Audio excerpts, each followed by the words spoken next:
What do you think makes slutty little glasses? Like, what makes glasses slutty? Well, first of all, they do need to be little. Obviously, the key ingredient, but that's also kind of like sizist. I think glasses are inherently kind of slutty. I mean, I think it's in the eye. It's on the eye of the beholder.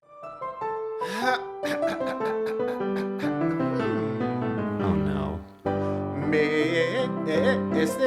Greg. I thought this was a duet. Oh, so you're just gonna sing all the parts? Those are not the right sounds. Can you hear me?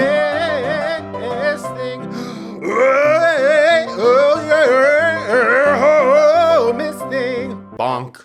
Welcome to Miss Thing. I'm Greg. And I'm Tim. And this is a podcast that celebrates and appreciates the Miss Things of the past, present, and future. Yeah, in every episode, we take a key moment from our Miss Thing's storied career and do our biggest talent, which is make it all about us. Yeah. I was thinking as you were introducing yourself that you kind of dressed the part of the Miss Thing today.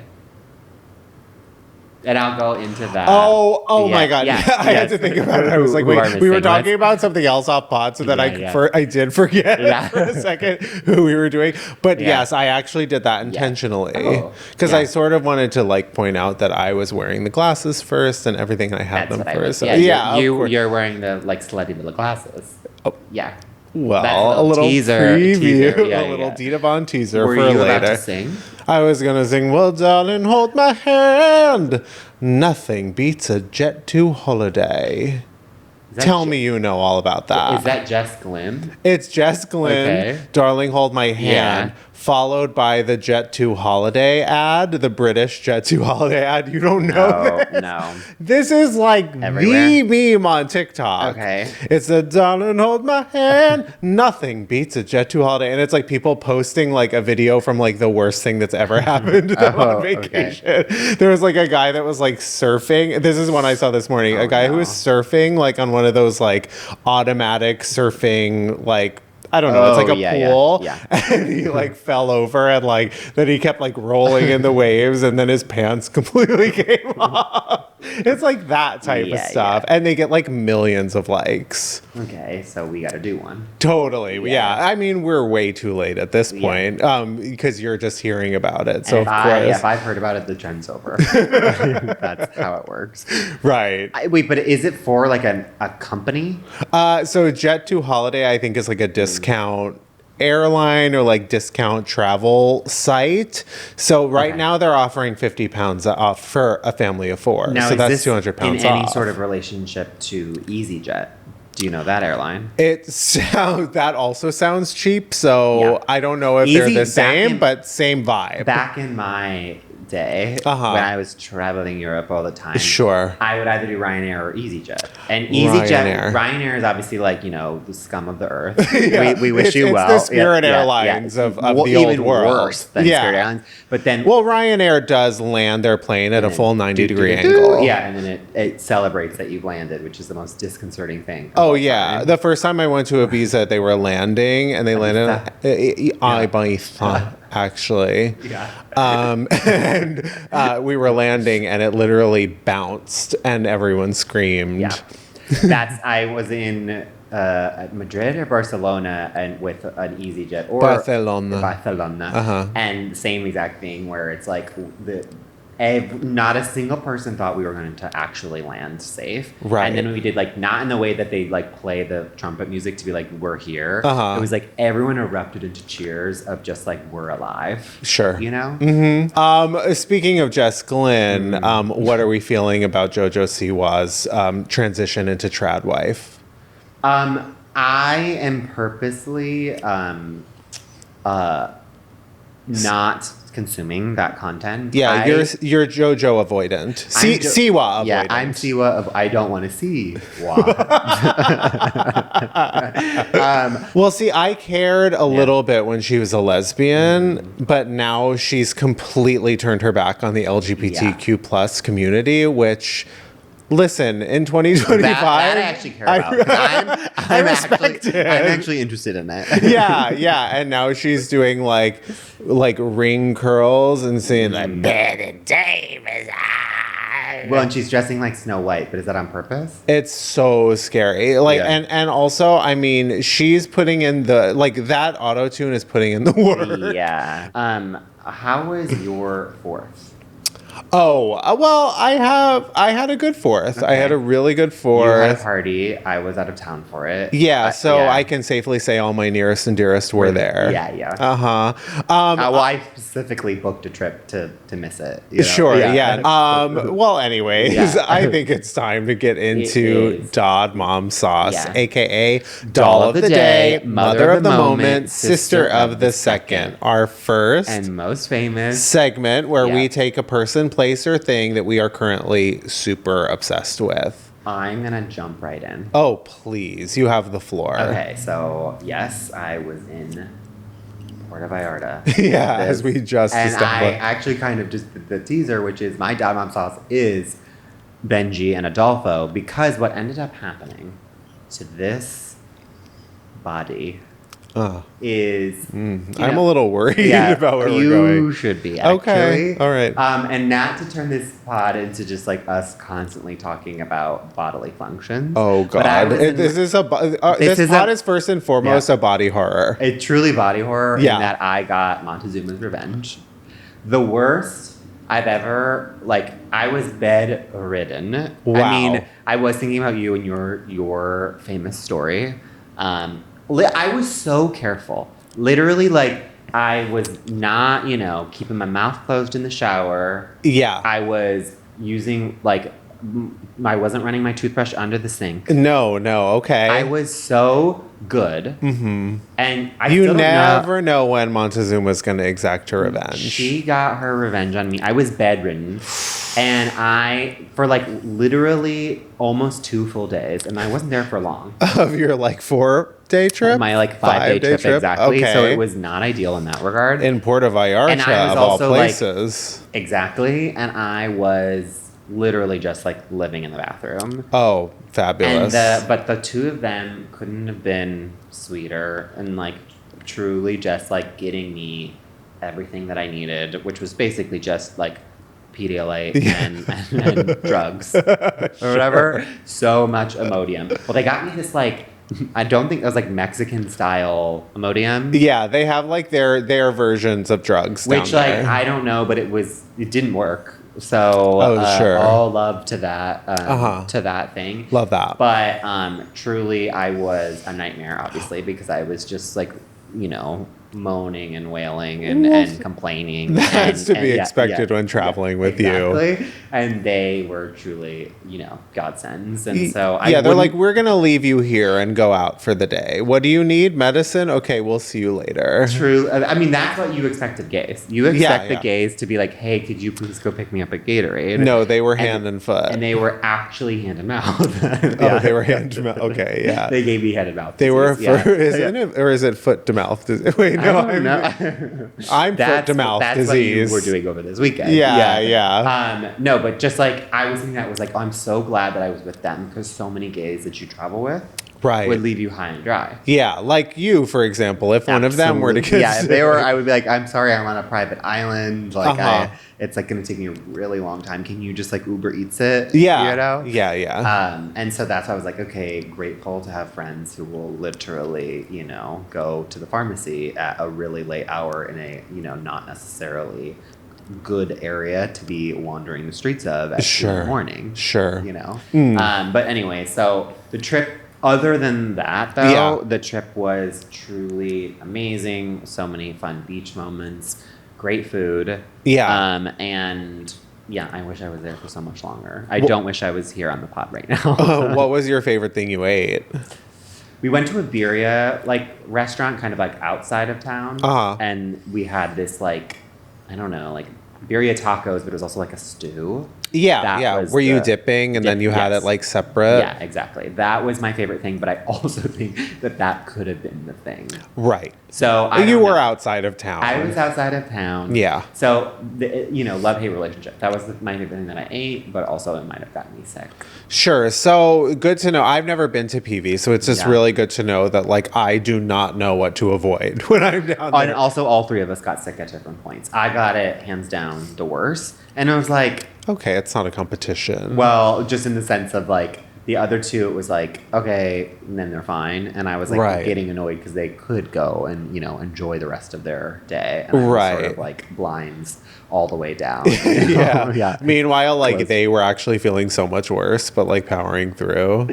No, the thing is, I was I'm not kidding you. I was on that toilet. Like that toilet and I were best friends. Yeah, of course. Yeah. And as someone who subsists on Taco Bell, you'd think your stomach would be stronger than that. But you also don't stray from your diet. Well, the funny thing is they were literally like, should we get you Taco Bell? Like, do you think that'll settle your stomach? And I was like, honestly, yeah, we should. Is there Taco Bell in Mexico?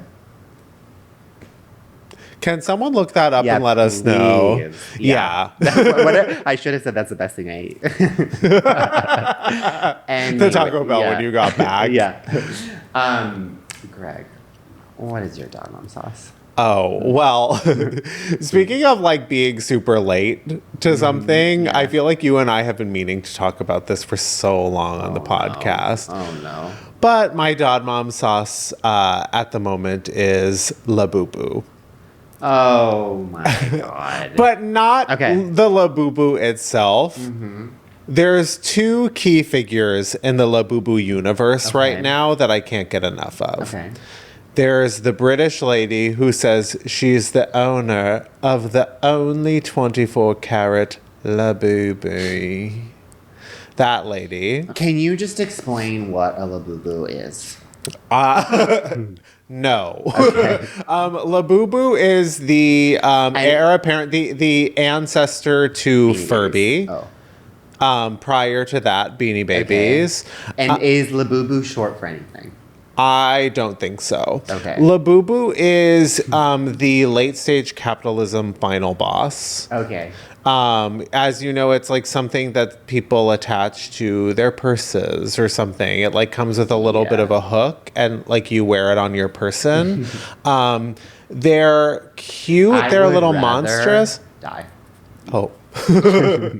I would like one now that it's over. We actually do have one at our house that we just haven't opened because it's not the kind we want. Well, they're like $30 if you buy them regular, but like you can't get them regular. So then you need to like buy a resale one, which is like 90 to 100 or above. I just think that this is kind of like everything that's wrong with our society. I completely agree. I did just order one.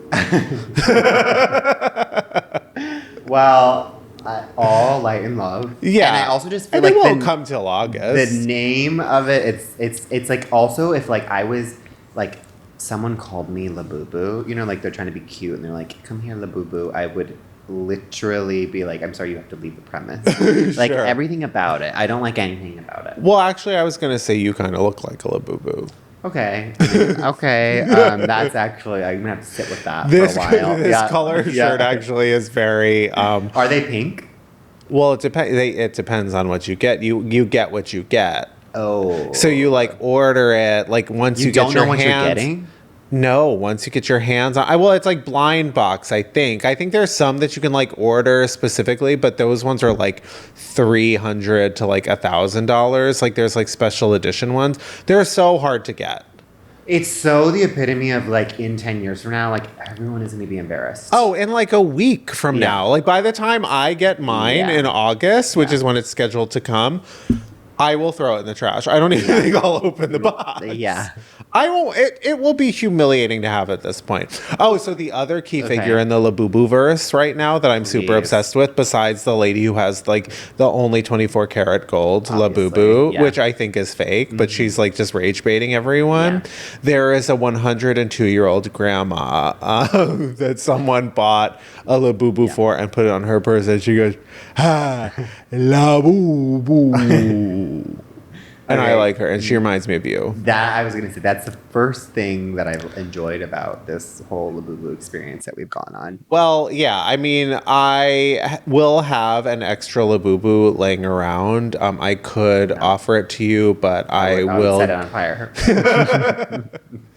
Okay, well, they are hard to get. Oh, okay, enough. Anyways, I need to take a break. Let's go to La Break.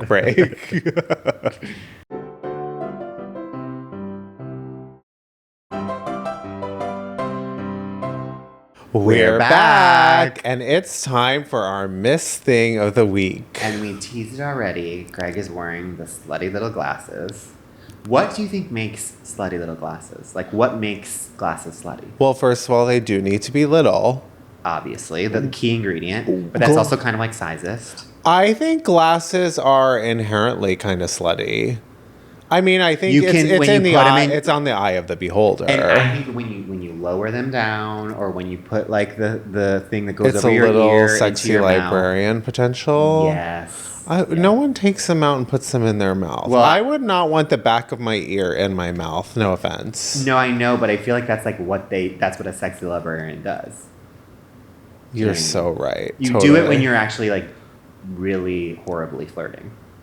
Yeah. You know? Yeah, just getting like ear buildup. Yeah, exactly. You're like, look at my mouth. Yeah, it's also just like, I don't personally find when you put something in your mouth as an innuendo sexy. No, it's drawing attention unless you have nice teeth. But like, even if it's like you have a lollipop. Yeah, you know, and you're like trying, and you're just kind of like, no. Then you hear like slurping, and it's not. No, it's also, not. Okay, wait. This is my hot take. Okay. I don't think, unless you're movie stars, and even then, like movie stars don't really open their mouths. I don't think it is sexy to watch people open mouth kiss.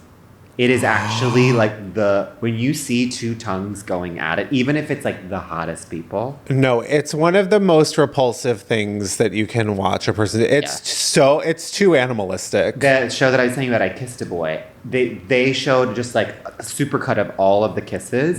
It was so gross, and some of the people are so hot, and you're just like, get this off the screen. Well, that's like the famous thing with weddings too. It's like you have to actually like study movie kisses, because like if people like open their mouth too much and you see spit lines, it's over. Talking about this. I was literally, you'll never see the person the same way again. I can't remember who was saying to him. They're like, "What would your kiss be when you get married?" Modest open mouth, a little bit of movement, but like no tongue. Well, because I said, they got mad at me because I was like, I think it would be a little open mouth. And they're like, open mouth in front of your parents? And I was like, no. I was like, not like open mouth, but you're not going to give them a peck. It's you need to open your mouth. You can't just go. Yeah. There needs to be movement, but it needs to be practiced. And no tongue, I don't think. No tongue. Like on that altar? No tongue on that altar. No tongue. But you want to have it be passionate, and passionate can't really be like come entirely close. I'm sorry, hot take, you need to rehearse your wedding kiss. If you're going to get married, you don't need to be in the dance hall doing your like first dance practice. You need to be in the dance hall practicing your kiss on that altar. Now, do you film it and watch it back? Yeah, I think that's an essential piece of the puzzle. Yeah. To see, because it's like, of course I didn't do it. I was just about to ask, did you guys film your kiss? Well, I'm actually like, that's actually really smart. The most embarrassing thing you could do. That's like our new business endeavor. We give you kissing advice. You know, people like do self-tapes. Like we help you with like, we're like kiss choreographers. Yeah. Well, the other thing I think would be helpful in that moment is like put your hand on their face, like passionately, and sort of cover it up, but also distract, you know, your eye has somewhere else to go. Yeah. No, we can't be giving away our trade secrets for free here on the pod. We need to be talking about our Miss Thing. Right. Someone who doesn't have trouble kissing, I bet. Nope. But I do believe that even him.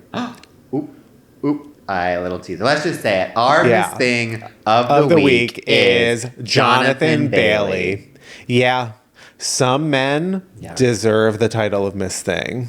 Listen, in 2025, there needs to be more openly gay movie stars. This man is part of the two biggest like franchise movie openings of the past year as an openly gay man who is beloved, and it's like that needs to be celebrated. We sadly there isn't, I can't think of right now another person. I'm sure there is. Well, I can think of someone who's making the rounds as a popular actor right now who there's rumors about. Oh, yes, but who's actually, though, I'm saying, like, proudly out and about. And right. Who is the, like, you know, the male lead of these movies. Wicked and Jurassic Park Rebirth. No, I know. This guy, he is the dream. I think he's the dream for gay men. I mean, to be wearing color contacts in the big screen adaptation of one of the biggest movie musicals of all time, he's living every gay boy's dream. And to have those highlights, you know? And to be playing high school. Yeah. Wow. A gay guy's dream. To be playing high school as a 37-year-old man. Yeah. I mean, and it's also just like, he's so charming in a not like annoying way, like in a way that like actually feels genuine and that you're not being like swindled or like it just feels actually like he just feels like he's having a good time. Yes. He's being openly like fun and gay. Yeah. And like I just saw him on Chicken Shop Date and she was like flirting and just like, I know it's small, but him just being like, oh, I'm not of the persuasion you want. I'm like, yes. Like this is what we want out of our, you know, openly gay actors. No sort of like trying to pretend. Like play both sides. Yeah. But like I think that safety in that too enables like women to also like crush on him so hard. Like the way I feel like I've never seen Scarlett Johansson be like so warm and like affectionate with another like co-star, and it's like, well, you know, it's because she's got her gay bestie next to her. I mean, imagine like being a female star and like being able to like, because I'm sure they've worked with some gay guys that are not open about it. But like, imagine like working with all these, like there's probably so many toxic straight actors, and to like be able to be doing press, sitting there for hours and hours, just like joking around with a gay guy. Yeah. The dream. An actress's dream. Yeah. To get into his credits. Yeah. We've got, honestly, my favorite thing, which not a lot of people have seen, is Crashing. The Phoebe Waller-Bridge show before Fleabag, which I believe is on Netflix and everyone should check out. Started it all in a different way. Exactly. He's great in that. Yeah. And then we obviously, like we said, he's in Wicked, upcoming part 2. Yes, as Fiyero, one of like the big male musical theater leads. He's also in Fellow Travelers. Okay. Fellow Travelers, what I loved about that show was how openly gay it was. Yeah, almost too graphic. I mean, that was the best part of it was how much they went for that there. And his accent work in that was you know, we love the Brits, and we love it when they come to this side of the shore. That being said, sometimes it hits and sometimes it doesn't. Well, just sometimes you remember. Like he likes to leave breadcrumbs. Of where he came from. Sure. Which I think is so beautiful. Honestly, it's quite queer in a way. Exactly. Yeah. You know, and real ones know him from his theatrical work. I have been, so one of my favorite, I've known Jonathan Bailey for a while because one of my favorite YouTube videos is his performance as Jamie in Last 5 Years. And he did also win like he won an award on the West End for something that he did. The Olivier maybe? He did, and he kissed his partner. That was like his big coming out, which like... Literally don't know anything about that, but need to watch. That's like how he came out to the world, was when he won the Olivier or some award very similar to that in England, and he kissed his partner like when they called his name, and everyone was like, oh, he's like I mean, everyone knew he was gay, but that was like his big thing. Also, we didn't even say probably his biggest role, because neither of us had watched it, but Bridgerton. Oh, right. That is obviously like his obviously huge. And Wish It Well. Wish It never seen a frame. Jonathan Bailey, where are you in terms of crush? Oh, I would say, okay, remember it was like the internet's boyfriends? It was like Jonathan Bailey, Paul Mescal, Matt Bomber, and Andrew Scott. Okay, I would say personally, fuck, marry, kill. Well, I was just gonna say let's rank them. Rank order, yeah, because that's how everyone deserves to be. Is to be ranked. I mean, for me, unfortunately, I'm going for the straight person in this equation, Paul, which is Paul. Sure. And then I would listen, Matt Bomer, stunning. But a little too Ken. Plastic. Yes, exactly. Yeah, I think he's absolutely a lovely person. Yeah. Andrew Scott is someone who I know that I do think he has enjoyed life maybe a little too much. And we can see that. Hard living. And that's attractive to me. And I like that too. And so that's someone who I know if I were to see him at the bar, sure, there'd be no stopping. That would just be like, well, the moth stopping, to a flame. Sure. Well, the stopping would be he wouldn't look your way. Yeah, the stopping would be on his end, from his hand physically. So then I would say maybe him too, and then we go with Jonathan. Yeah. So Jonathan on paper to me is like perfect. Yes. He's shorter. He's got that perfect, cute face, good hair, funny, loves theater. Right. But I think it's the theater thing that makes me go, nope.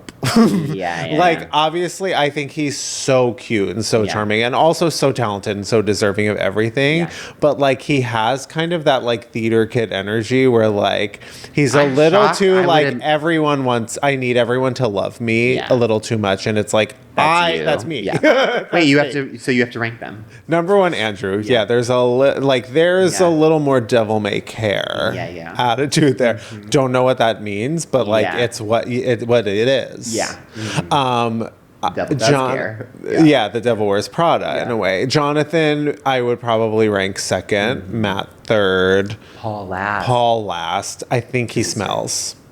Oh, because he's like a rugby player. Yeah. There's something about his skin that makes me think his underarms, there's a problem there. That's also fixable. I don't think it is. There's something to the texture of his skin that makes me a little worried. Would you rather it be helplessly in love with someone and then find out they have terrible BO or that they have uncurable halitosis? I'd rather BO. Yeah. How about you? Having been around some people who have really bad BO, I think I would do the halitosis, and I would just constantly have Listerine strips, even though my thoughts on those. Sure. But sometimes you're kind of it's not just from the spots that you think, it's emanating from every part of your skin. Right. It's they ate something or something. You're wow, how is it coming from your back? It's just so scary where it's and also when you enter, when someone has bad breath and you enter a room, you don't notice it immediately. If someone has bad BO and you walk into a room, you can smell it. The problem with breath to me is the heat. Oh. There's a heat and the moisture that permeates the air. That's what I'm saying about Paul. I feel there's something going on in terms of the texture and the temperature of the skin you're turning me on. Okay, well, we don't need to elaborate anymore. But Jonathan, but anyways, Jonathan, we love you. Call us. Yes, exactly. Long story short. And now it's time to make it all about ourselves. Thank God. We can't give a gay guy too many flowers. Yeah, exactly. When we've got stories of our own to tell. Greg, how do you make Jonathan Bailey all about yourself? Well, as you know, Jurassic Park, Jurassic World Rebirth, famous film, which I have not seen yet. No. But I have heard things about. Yes. I've seen some images. Mm-hmm. I have to. Yeah. But Jurassic World Rebirth, huge 4th of July release. Yeah.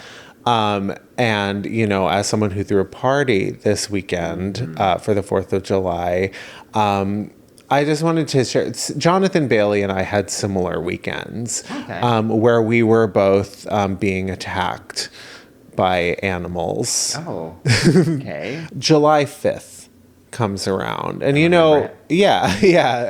the day after a party, you famously like have clean. There's things like to do around the house. You guys are probably doing laundry, because my one thing about Greg, every time I'm there, he's always doing laundry. Sure, that's one of my favorite pastimes, but I would say it's third in the line of my favorite pastimes.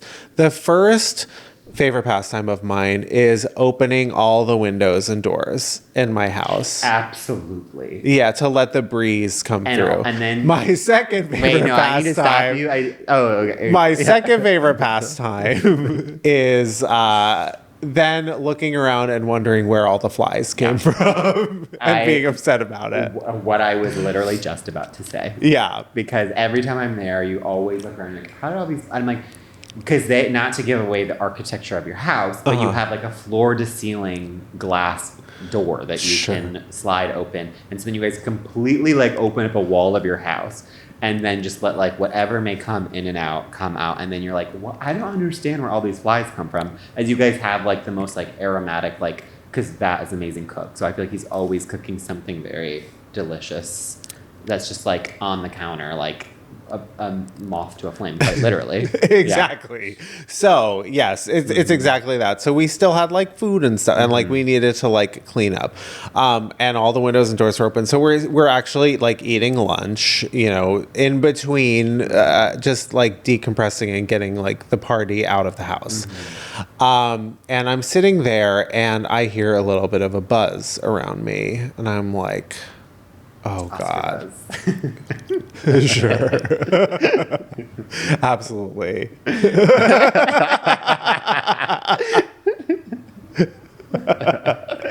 I'm always in the conversation. Yeah, always. It's like, wow, the party was such a hit. I gave the best performance. Yeah. I'm always in the conversation, and when I say, I mean, I'm butting into everyone's conversation and talking about the Oscars. This year for Best Actor, Greg Tribber at his 4th of July party, best busybody. Yeah. So there's a buzzing around me, and I'm like, oh fuck, the flies. How'd they get in here? So I go and sort of like swat to my left, and I turn and I realize, oh my God, that's a bee. So I immediately I'm like, let me get up and actually like waft you over to the door so you can go outside. So I pick up my napkin because I'm eating, and I start like shooing it, like just really trying to like motion it gently towards the door. Yeah. The bee didn't like that. No. So this bee, and I've never had this experience before. She got angry. She got really angry. And she turned on me. And she started flying at me and like hitting me. Suicide bomber. In the head. It was like all of a sudden she felt attacked, which was not my intention, by the way. And she started to attack me. Yeah. I mean, I did, throw the first brick at Stonewall. Exactly. In so many ways. But I had never experienced this before. So my husband, who's sitting next to me, who is allergic to bees, by the way, he's like, get that bee out of the house. Yeah. So I'm like, okay, well, I can't shoo it anymore. I'll just run outside because this bee is literally like banging at me. So it's like, it's on me. I don't understand, because bees, like, if they sting you, they're going to die. So it's like... Well, that's the thing. It's like, don't you have the will to live? Yeah. So I run outside. I close the door behind me, and the bee will not stop, like, attacking me. So then I try and open the door and, like, leave it outside and, like, run back in. Bee is still on me. Yeah. It won't leave me. And I can't keep it outside, and I can't keep it inside. And it's like attacking me. But then I'm seeing it out the corner of my eye, but I'm like, I'm still hearing a bee like, someone help me. No. I'm screaming, help me, help me. And my husband is on the other side of the glass door just staring. And I am flailing around. Only to discover, because I'm still hearing the buzzing, that there's another bee, besides the one that's attacking me, that's in your hair. In my hair. Oh. I'm flailing around trying to get it out of my hair, and it's getting deeper and deeper and burrowing its way in. It's like a tangled. Yeah, there's a whole colony in there. Yeah. It's so scary, and I'm just screaming, "Help me! Help me! Help me!" And finally, but then of course I don't want to hurt it because why would I ever harm a bee? Yeah. Oh, okay. Meanwhile, we had workers also Just that day watching. who were selling a Eating cake, popcorn. who was Yeah. standing there watching the whole thing happen. I was so scared that it was going to sting my brain. But eventually I did get it out. Both bees are fine. They're both alive. Yeah. I don't know where they are. They're probably like In still your hair. trailing me. Yeah. But yeah, again, I was so Jonathan Bailey this weekend, a gay guy being attacked by an animal while the whole world watched. While wearing slutty little glasses. While wearing slutty little glasses. Yeah, that is actually terrifying. I've never freaked out. Like I truly will not freak out because I like really respect bees and they know that. Yeah. It's in my aura. Well, that's why the other one was in your hair. You know? Right. Yeah. And that is not shocking to me. Like, I do think that there are, Critters. there are critters in the back of your, like, if you were to turn around right now, I would probably find a couple little things in there. All right. Well, that's enough. I've heard enough. Tim, how do you make Jonathan Bailey all about you? Well, I make Jonathan all about me, and that when I think of Jonathan Bailey, I think of, as the show we talked about, fellow travelers. Mm-hmm. And that takes me to a time where I was in Switzerland. Uh-huh. I was in a town called Interlaken, and I was there specifically because I wanted to skydive. Yeah, there was a lot of Interlaken and fellow travelers as there well. There was, exactly. Yeah. And I had rallied a group of my friends. I was studying abroad this semester, specifically because I had seen, like, another one of my friends had gone a couple weekends prior and was like, you have to, and I'll get into that, but I studied abroad at a castle at one point. Okay. And he went to Hogwarts. Yeah, I went to Hogwarts. And so you would travel every weekend, basically. And one of my classmates came back and like told me, like, oh, it's like the best skydiving experience you've ever had is in Interlaken, Switzerland. And so then it became my whole mission statement that I was like, this semester, I'm going to Interlaken, Switzerland, and I'm going to skydive. And so this was that weekend. I literally got all of these people to go. No one else was going to skydive. Everyone just wanted to like paraglide. And I was like, that's fine. Like, but it's just as long as like we can have like a fun weekend in Switzerland. We go, we're only there for 3 days. Mm-hmm. First 2 days, terrible weather. So I'm not allowed to get in a plane and jump out of it. Exactly. Mm-hmm. Yeah. And meanwhile, everyone I went with got to go both the first 2 days. They like went like doubling up on paragliding because the weather was better for that.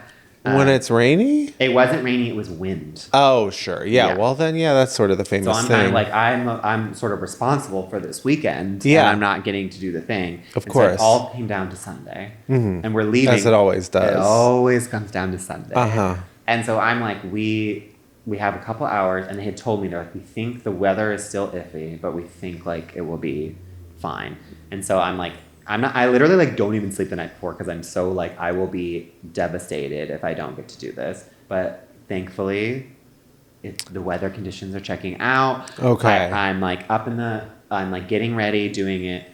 And why I think of fellow travelers is because famously, unless you're like a pro, you have to go in tandem with someone. Yeah, of course. Yeah. So we get assigned our partners, like obviously professional. Uh-huh. And my partner is an interesting fellow. Oh, okay. In the way that he loves to do some jokes.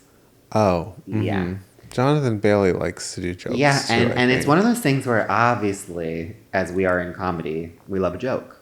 But there's also time and place, you know? Sure. And so this man is, first off, he's like, it's the weirdest accent where it's like it's obviously he lives in Switzerland, but like I think he spent a lot of time in Australia, so I can't even attempt to do the accent. It's just like, unplaceable. It's like Jonathan Bailey doing an American accent. Yeah, Jonathan with Bailey love. in Fellow Travelers. With love, yeah. And so he's doing this thing where he'd be like, "All right, man," like, that's me doing my New Jersey accent. Whatever accent's coming out is and he'd be like. He's like, don't worry, like, this is probably, I'm going to say my last 10 trips, 4 of them survived. That's Australian. Yeah, so that's, okay, well, I'm doing Australian. Wow, I've never done Australian before. I know, so but it's because if you try to do something else, you're going to do Australian, yeah. And so he's doing these bits where he's sort of like, you know, like, talking about how no one survives, and then he goes like, oh yeah, and like the weather is well, probably good. Just we got to go in the next. Oh, already too late. Oh, like a lot of those bits, you know. Yeah, yeah. And then we get maybe they go over with a few crowds, but like polite, nervous laughter. I was fine. Like I could tell the jokes were sweaty, and so I knew that I was like, okay, these are just your bits, like your pre-prepared jokes. Like, but you need to appease him, and like we're going into a situation. Also, I'm laughing because I'm like, you have my life in your hands, right? So I'm gonna laugh because I'm like, I want you to like me. If I don't laugh, like, will you, like, release me from you in midair? Right. But I do need a little bit. Yeah, I do need a little bit of like you looking out for me too, because I'm looking out for you in your comedy. Well, and I'm also a people pleaser, tragically so, in the way that I should have been actually doing that, and instead I am laughing harder than I've ever laughed at these sweaty jokes. No, of course. And we like get into the plane, and he's like, we're like hooked, like he's put I don't know what it's called, those like metal fasteners. Yeah. And he's like jiggling a carabiner. Yeah. And he's like jiggling the carabiner and being like, oh, it's a little rusty. I hope you don't fall out. Like doing that while we're in the plane. And I'm in there with another woman who I just met. And she... Daredevil comedy. Truly. And she's like, actually, sir, that's not funny. She's just like... Thank God for her. She's like, that's actually not funny. Like right now we are about to jump out of a plane. Yeah. And I am her in that moment internally. But like I'm actually going, what's her problem to him? You know? Because I'm like sort of trying to please him. No one likes a heckler. It makes us all uncomfortable. And so I'm like, thank you. And my eyes are saying thank you. Yeah. But my everything else. But your voice is saying, like, fuck her. Yeah, exactly. Like, let's get her out of the plane. And so we're like slowly going up. Truly, then he's like, oh, I'm not feeling well. Hopefully I don't pass out. Like, relentless talking about how he is actually going to kill me. Right. He's committed to the bit. He is. He's so honestly, Jonathan Bailey in a way. That day, I didn't realize how committed you could actually be. Yeah, sometimes you can overcommit to the bit. So we finally get to the top. We're like 12,000 feet or however high you are. Yeah. We jump out, and in that moment, he actually like is very soothing and very like he turned it off. And he was like, are you okay? Like walking me through, telling me like when to take breaths in, when to like how to steady my body, where to put my arms and legs. So I'm like, okay, wait, maybe he's actually not that bad. Like it's just like the famous thing of like those grumpy men who are actually sweet teddy bears when it comes down to like the real shit. Right. But also he's in his element. You'd hope. Yes. This is the moment I was worried. I was like, you better not fucking pull this sort of shit when we are in the air. Right. Like, oh, the parachute isn't coming out. I was like, it's all fun and games, but when we're there, like I'm paying.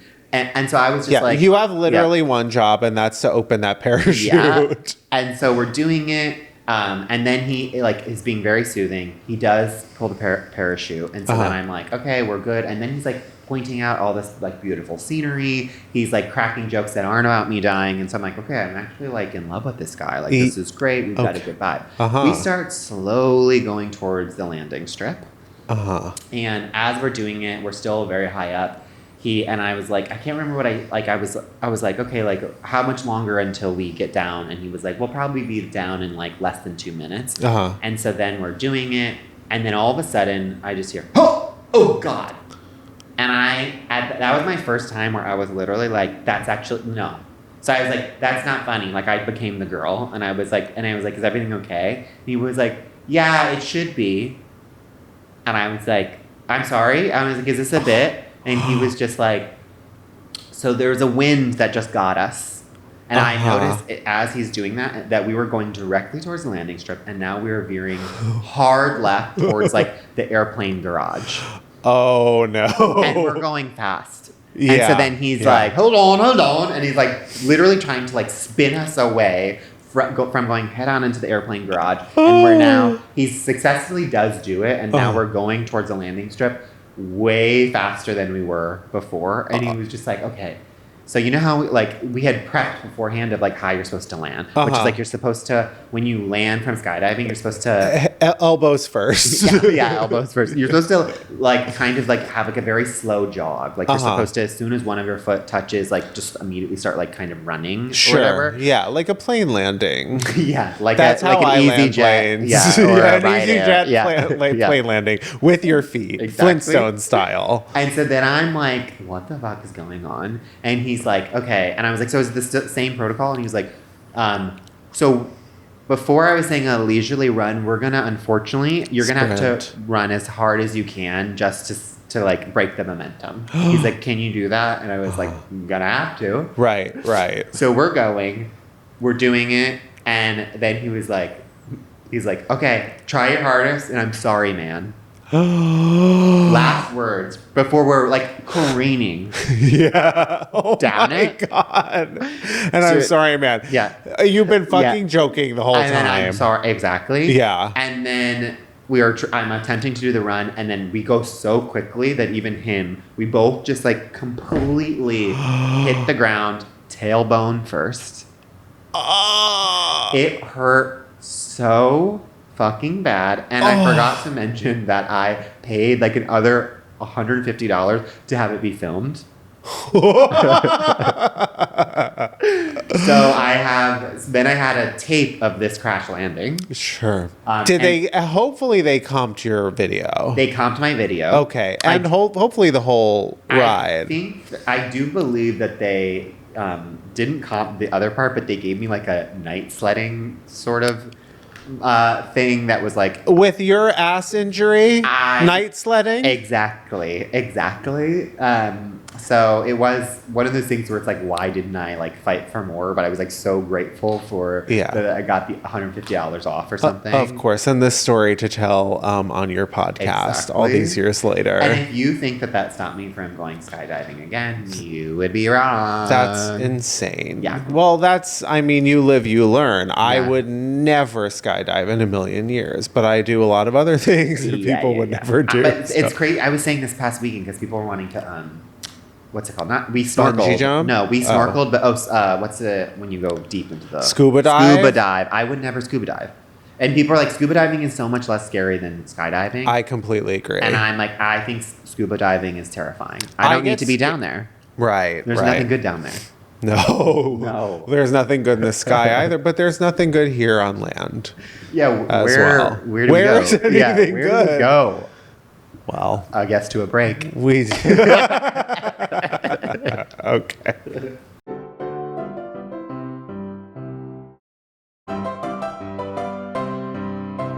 Welcome back. And it's time for our Diva Down. Diva Down, of course, is our final segment where we take a person, place, or thing that is struggling at the moment and could really use our unsolicited advice. Yes. And this is a show that we love, but she's struggling. Yeah. She needs more than our advice, but like something in particular has happened that we need to address. Yes. Our Diva Down this week is Lisa's father dying for the second time on And Just Like That. Yeah. But also in the the previously on, as we like to call it in the industry. Yeah. I don't know if it's actually called I was about to say, I was like, I've never heard that, but I love it. Yeah. Pre-von is... Yeah. Pre-von lady. Yeah.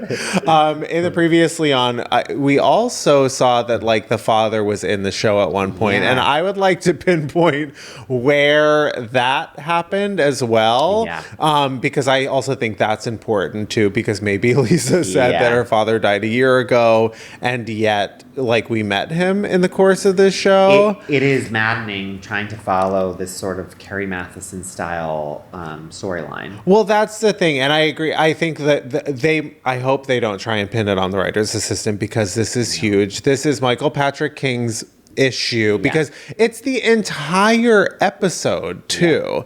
No, I think like this is absolutely insane, but I also do think that maybe this is the show playing the long game because the show is so uncanny. I think like there's all these inconsistencies, all of these crazy things happen, these crazy coincidences, and I think that maybe they've just been world building this entire time and setting up the rules of this new unrecognizable world.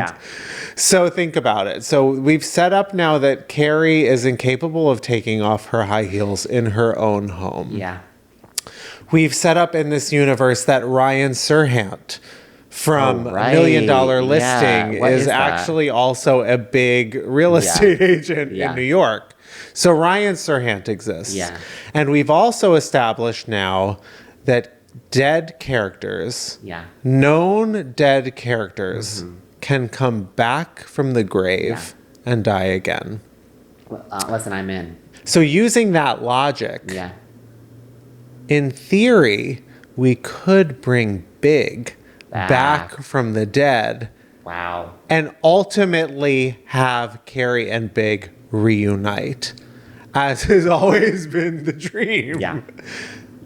Listen, I actually love that. Because I was going to say my advice is very similar. Which is I want now for every season that they have, I would love if they never address it, but there's always a funeral for Lisa's dad. Like every season is just like where it's like, but we don't address it. And it's just like the characters have to come back. And like every time they're just like, oh my God, I'm so sorry your dad died. And then it's just like, that's the world that we live in, which is just like every year her dad dies. Because this show is bonkers in the best way.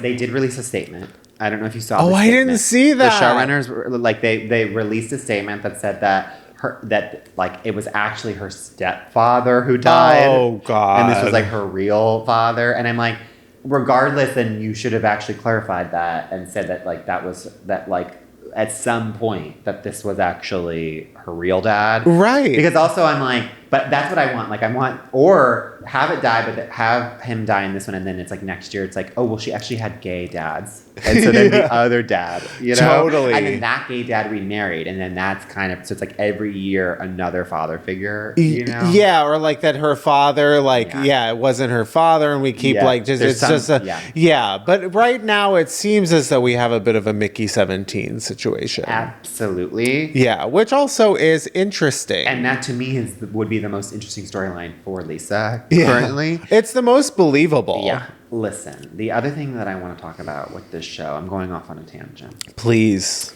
Is I love your idea of Big coming back because I'm sorry, I've had enough of Aidan. I can't look at this man on screen ever again. I don't. Listen, okay, this is my question for the women out there. Like, am I missing something? Like, why do you enjoy Aidan? And my counterpoint as a not woman, I don't think anyone enjoys Aidan. But I don't understand the appeal. Like, just in the sense of, I don't know. I don't think that there's charm. I don't get it. I'm so sorry. I've tried so hard. And I'm kind of like, let's just do the downstairs neighbor and get on with it. Well, we need to just move on. We need to Che Diaz, Aidan. I couldn't even remember his name. Yeah. Seeing him on my screen every week is one of the most devastating things I can imagine. I mean, for a show with such a specter of death, characters dying left and right, some characters dying twice. Yeah. Can we please kill off Aidan? I would love I can't handle it anymore. I also think that the most vulgar thing I have seen on my screen. The spit. Yeah. And I have seen Fellow Travelers. Right. You know? Right. Where there is a lot of spit in that show as well. Sure. And the spit scene with Aidan in the truck. It's just so unnecessary. It took years off my life. So again, reanimate Big. Let him live to die another day on a Peloton bike. I love that. Let's make this sort of like a supernatural world. Yeah, that's what I fun. think. It's very like the Chilling Tales of Sabrina now. Yeah. In so many ways. A show I also have not watched. No, I've never seen, but I imagine that's what we're watching. Yeah.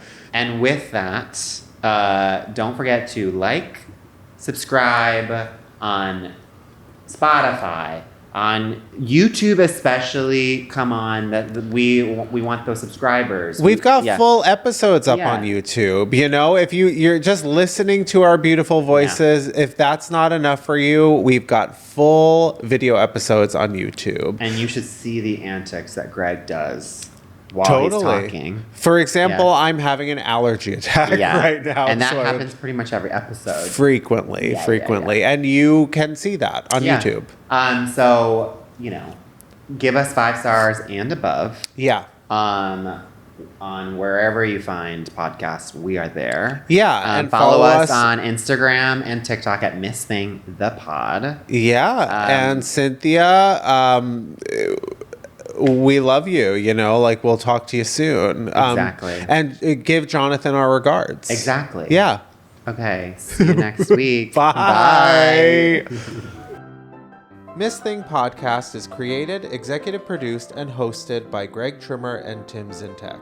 It's produced and edited by Benji Simons, with cover art and additional creative support by Claude Zines. Follow us on TikTok and Instagram at Miss Thing the Pod. New episodes drop every Tuesday. Watch on YouTube or listen on Spotify, Apple Podcasts, or wherever you get your podcasts. Please subscribe, rate, and review, but only raves. Strictly 5 stars and above. Follow Greg at Greg Trimmer and Tim at Tim_Zintek on all social media. BONK!